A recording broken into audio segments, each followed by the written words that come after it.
George Kilpatrick, inspiration for the nation, celebrating people we feel good about. We've got a brother here who has been lighting it up. He's an author. He's the host of The Doctors. He's written many books. How many books? Too many to count. But his latest book is right up my alley because I need to do this. His latest book is called Fast Burn, The Power of Negative Energy Balance. Why do we want to fast burn? Because like all of us, we want to lose weight. We're pleased to be joined by Dr. Ian Smith. And Dr. Smith, so glad you could be a part of the program. Let's talk about this latest book and why it's time for us to look at what we're trying to do here, which is burn. We want to burn. I was in the gym this morning. I did a little bit of weights. I did a little bit of cardio. What's going to work? What really works? And what are you telling us in this book? Well, it's a 1-2 punch. I'm really excited. This is my 20th book, and I really wanted to be big and bold in this book. So it's a 9-week plan. Every week on the plan is completely different, so people don't get tired of doing the same thing. Mm-hmm. And I really wrote the book from the standpoint of the user. All the excuses that people use as to why they don't want to lose weight or start a program or maintain a program, I tried to incorporate that. So it's regular food, everyday food. You can find them in any grocery store. It's affordable. You don't have to go to 5 different, grocery stores to get all the ingredients. But it also has alcohol that you can have. Occasionally. It has pasta, it has bread, it has steak, it has pancakes and pizza. These are all the things that people typically miss when they're on diets. And I really want to make it part of the program so people don't have that deprivation factor. So that's number one. Number two, it's really straightforward. Every day of the meal plan is spelled out for you. You get plenty of options for each meal. So whether you're vegan, vegetarian, pescatarian, carnivore, it doesn't matter. You can customize the fast burn plan for you. Lastly, the results have just been amazing. Before the book was published, I tested 2,000 people in my Facebook group who did the plan, gave me feedback. The average weight loss is 15 to 17 pounds in just 9 weeks. But beyond the weight loss, which was tremendous, people were also dropping their blood pressure, dropping their blood sugar levels, coming off of diabetes medications, dropping cholesterol levels, and they were losing 6, 7, 8 inches around the waist, which is typically the stubborn fat that's hard to shrink. So I think that this is a great time for the book to come out as we're nearing, hopefully, the end of the worst of the pandemic. And I think people are now going to start dedicating their time and focusing on themselves. I love that you talked about incorporating things that people typically feel like they have to give up. People want a pizza. I heard you say the other time that you do on one of your shows, you do like a burger, and every now and then you're going to have a burger. And my theory is, not from a physician or nutritional standpoint, my theory is satiation, that what we're missing is satiation. And so what happens is when we go on all of these different plans, they don't satisfy us. So what I like about what you're telling me is you're keeping some of the things that actually do satisfy us in this plan so that we don't feel deprived. Because what happens is, and you can talk to me as a physician, when we feel deprived, we tend to overdo, right? And overcompensate for those things that we miss. Well, I also think that deprivation leads to stronger cravings or urges. And those cravings at some point become insurmountable, and you end up going for the craving, whether it's chocolate chip cookies or whether it's potato chips, whatever you're craving, ice cream, you'll end up giving into them. And I think that, what I always try to do, and I strike this very delicate balance in my books, is I try to give people as much as I can of the things that they enjoy, but at the same time, teach them how to prepare or purchase or eat them in a healthier way.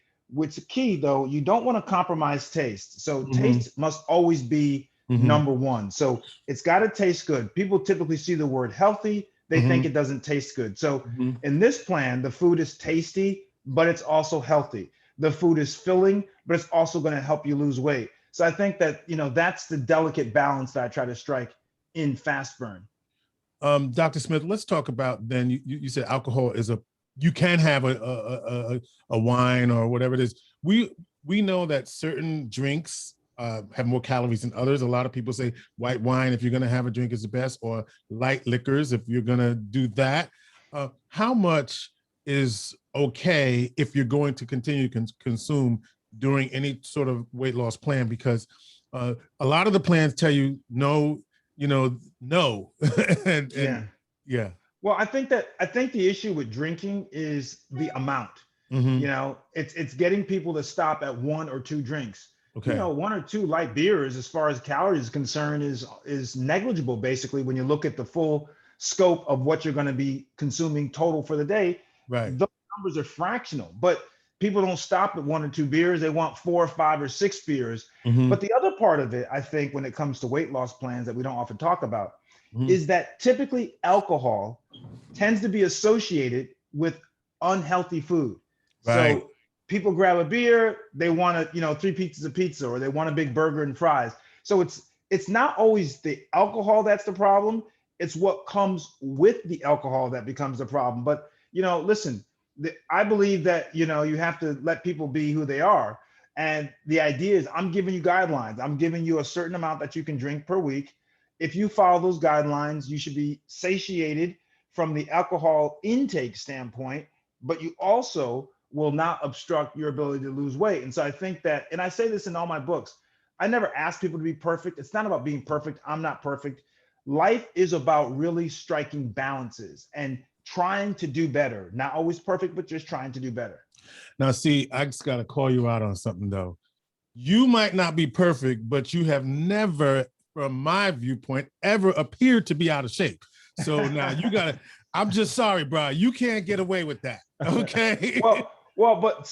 But I exercise a lot, and Okay. I don't allow myself to go to the extremes in either direction. I Okay. don't go crazy on exercise and eating well. I don't go crazy on not eating well. I really never have these periods of great gluttony, because I realize that when you do that, trying to get back into the middle is so difficult. And so, we all fluctuate, but I keep myself close to the fulcrum, I like to say, so that I don't have hard work. When you get to the edges and trying to get back, that's when the work is hard. And I'll tell you something, I think that a lot of people have difficulty succeeding because they're so far away from the fulcrum, and they look at the distance to get back to the center.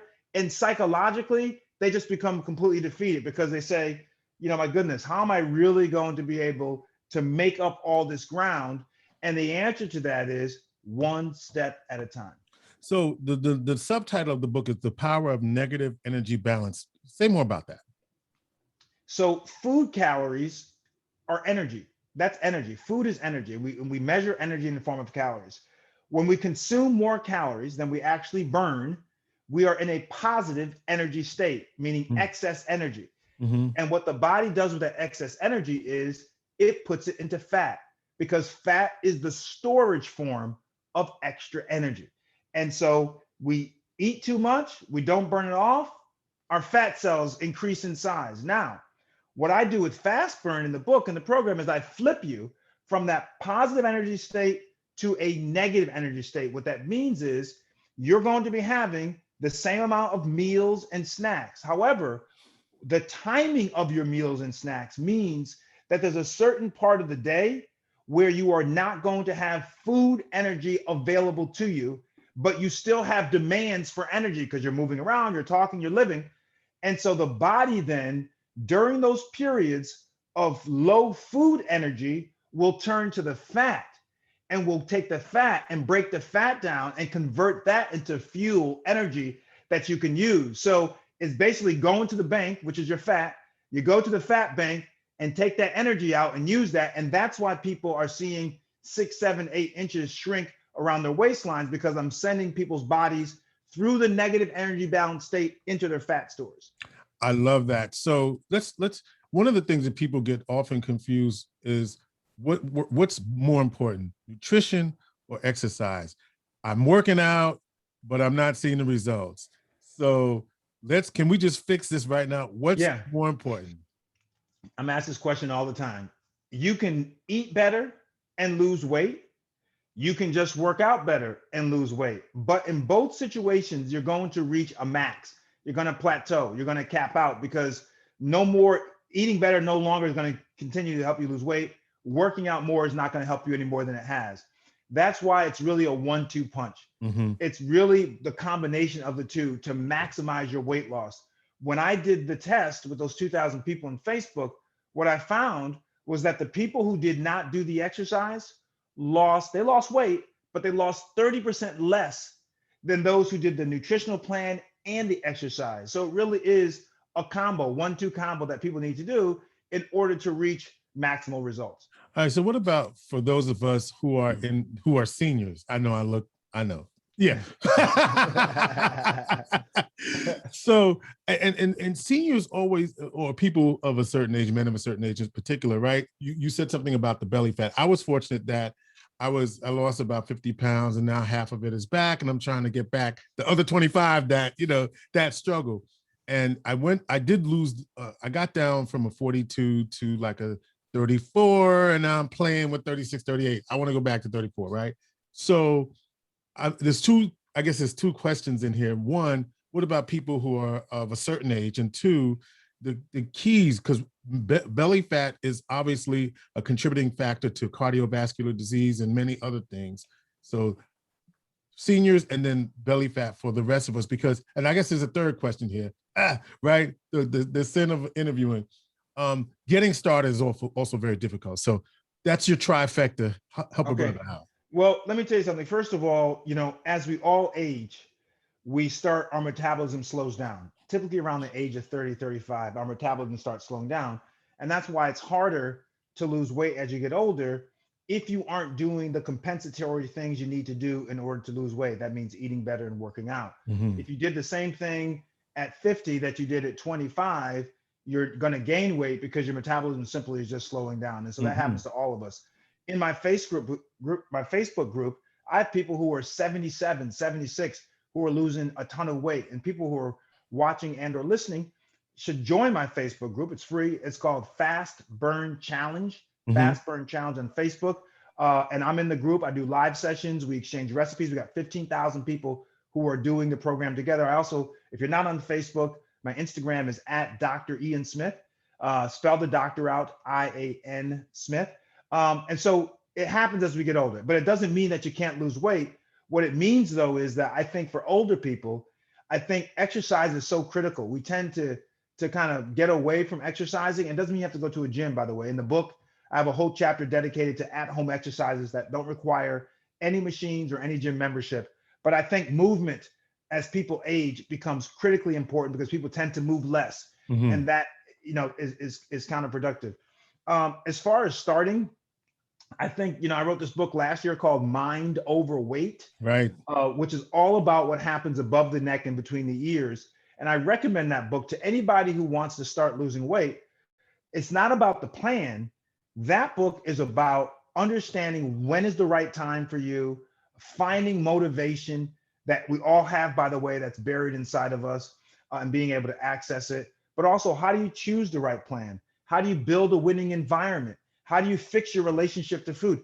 These are things that are critical for people trying to find success on a weight loss plan. So I would recommend people check out Mind Over Weight.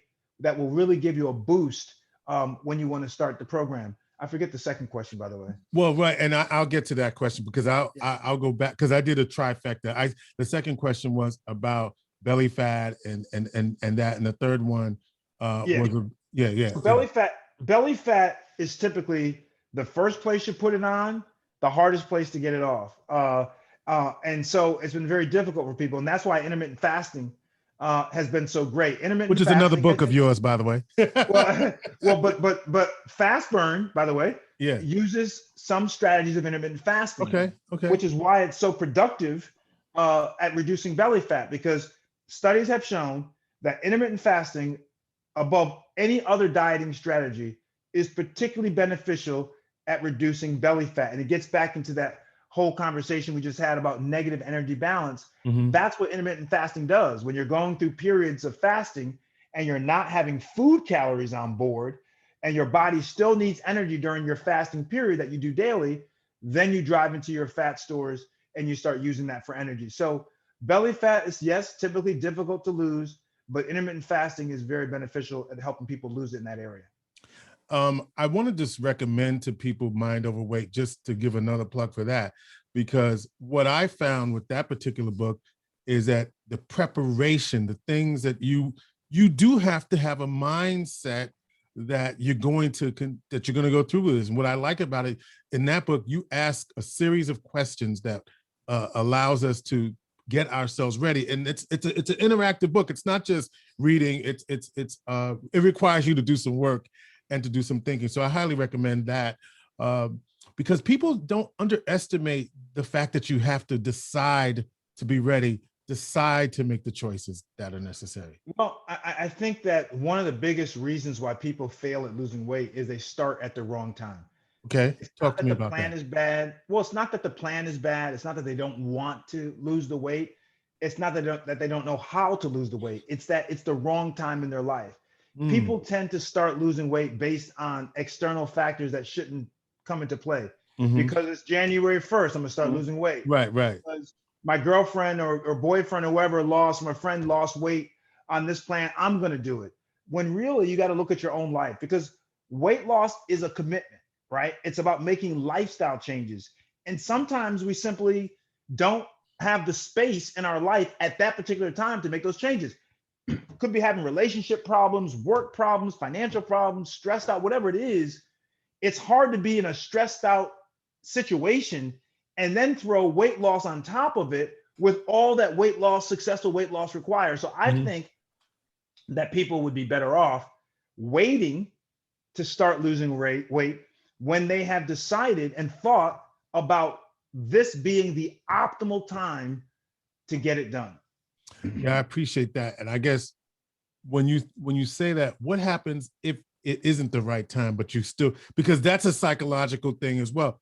What little things can I do even if I can't fully commit? Because I think what I say to people is a little something is better than nothing.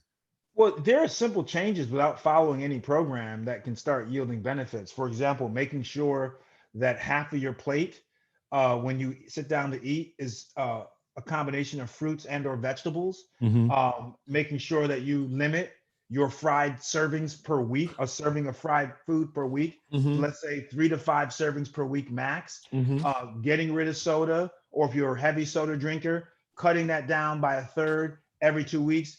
There are things that you can do that are just basic good nutritional guidelines that are not dramatic as far as changes, but can give you some real results without following a specific program like fast burn. What fast burn does is fast burn takes all these little things, which by themselves may not make a big difference, but added together in the collective of all these things happening at once gives you that huge advantage for weight loss. You got this exercises in here. You've got nutritional programs in here, and I love that you talk about it's having a sort of a holistic approach to all of this. I think that that's so critical.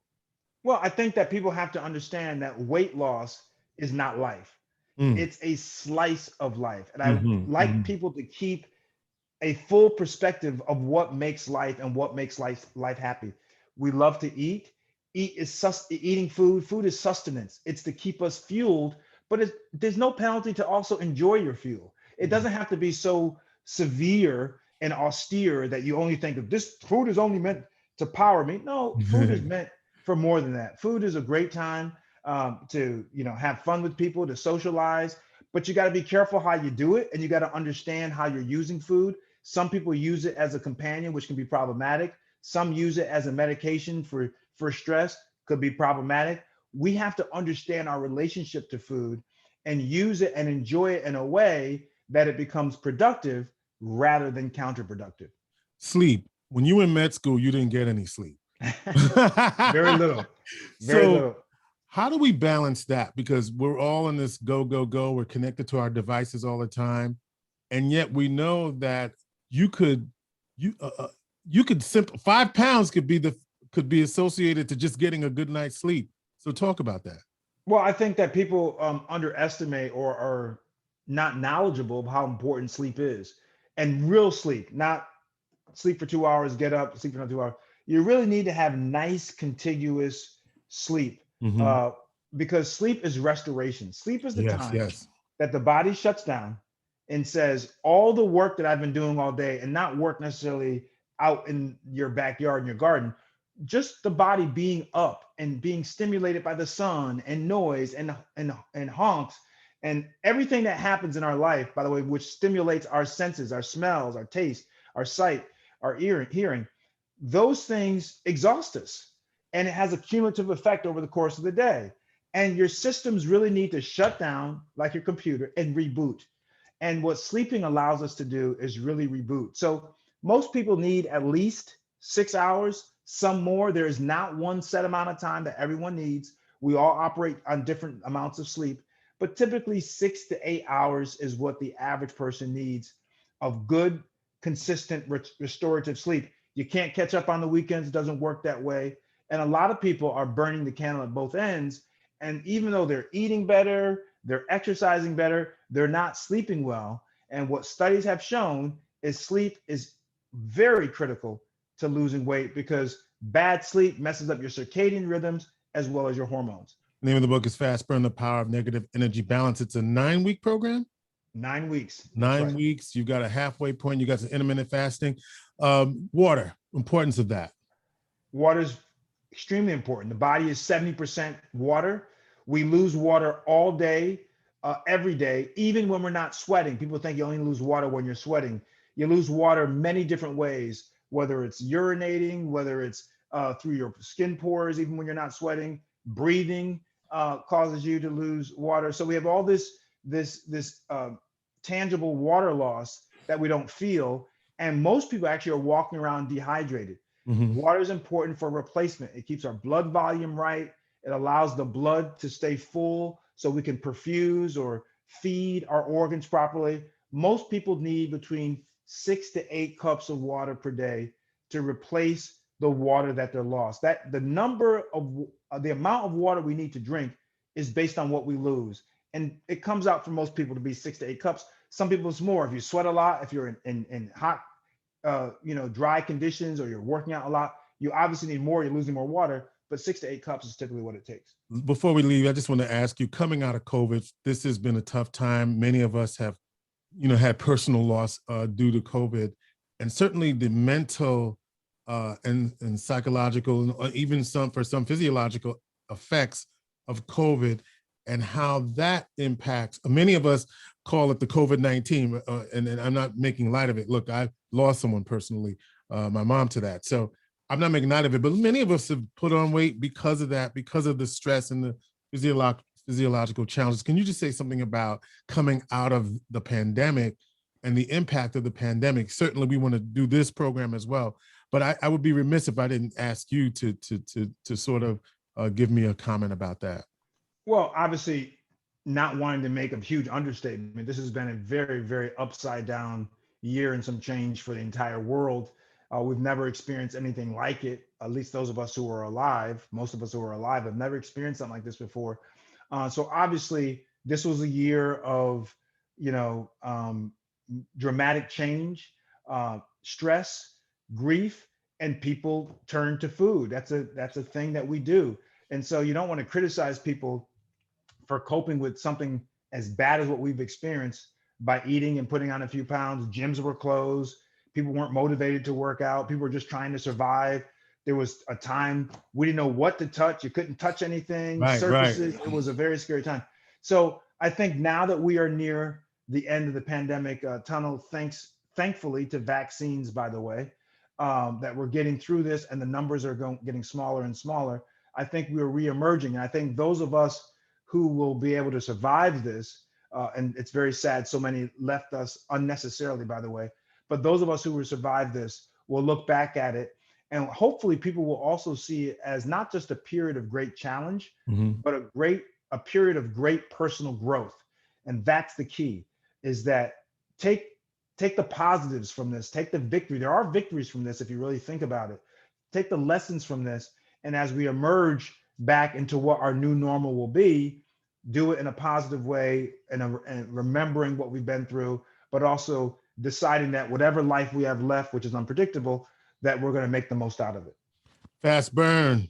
That's the name of the book. Dr. Ian Smith is the author of that. Join the Facebook group, Fast Burn. Follow him on Instagram. Let's do this together, folks. I'm going to do it. I got it right here. I got my Fast Burn. You can see it. Here we go. There Yeah, you go. let's go. Let's do this. Yeah. Let's get this done. Dr. Ian Smith, continue great work, educating us on the doctors every day. And blessings to you, brother, for helping us to be healthy. This 20th book is called Fast Burn. Get it anywhere books are sold, Amazon, of course, and any other place. Thank you, Dr. Ian Smith. We love you and appreciate you, brother. Keep doing good work. I thank you. I appreciate you. I look forward to seeing as many people as possible in Fast Burn Challenge on Facebook. I'll talk to you soon. Let's go. Fast Burn Challenge.